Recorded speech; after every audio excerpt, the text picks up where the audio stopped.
Hörmətli tamaşaçılar, indi təqdim edəcəyimiz süjetdə qəhrəman Həsənov qardaşlarından danışacağıq. Azərbaycanın ərazi bütövlüyü uğrunda canlarını fəda edən Şamil və Familin həyat hekayələrinə nəzər salaq.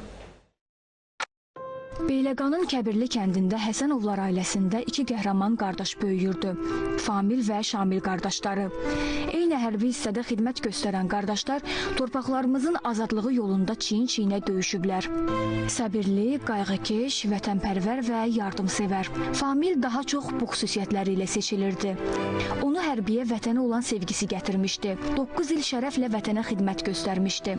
Hərbi hissənin mina atan taborunda mina atan komandiri vəzifəsində xüsusi xidməti ilə seçilmişdi. Vətən müharibəsinin başlamasına 2 gün qalmış gizli rütbəsi almışdı. Füzuli, Zəngilan, Cəbrayıl, Qubadlı, Xocavənd və Şuşanın azadlığı uğrunda gedən döyüşlərdə iştirak edən Famil noyabrın 8-də şəhidlik zirvəsinə yüksəlib. Zəfər günündə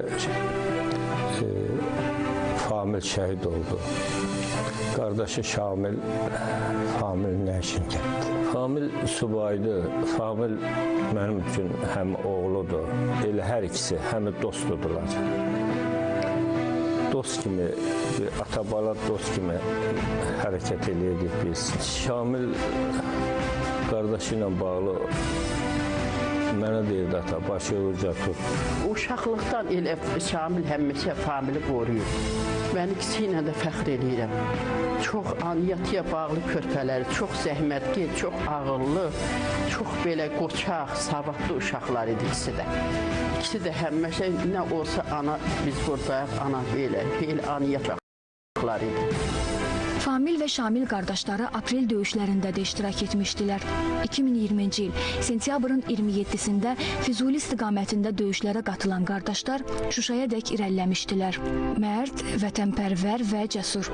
Şamil haqqında söz düşəndə isə daha çox bu sözləri deyirlər. Şamil çox yaxşı bir insan idi, həyat yoldaşı idi. Şamil 16-17 il idi, hərbidə idi.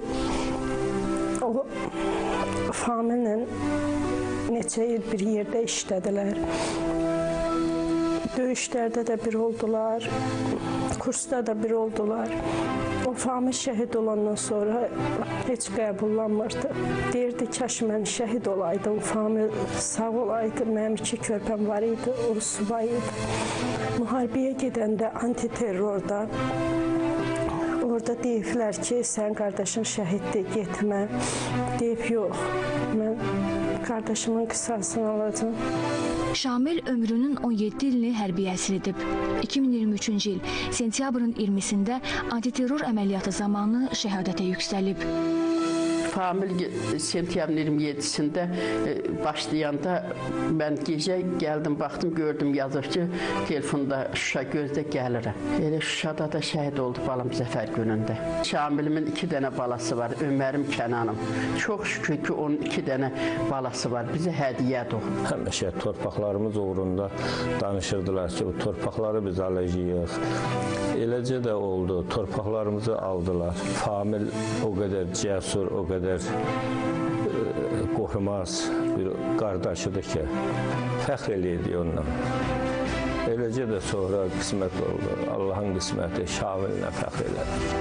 Həsənovlar ailəsi zəhmətlə böyüdüb boya başa çatdırdığı 4 övladından 2-sini vətənə fəda edib. Bugün həmin övladları ilə qürur duyduqlarını deyirlər.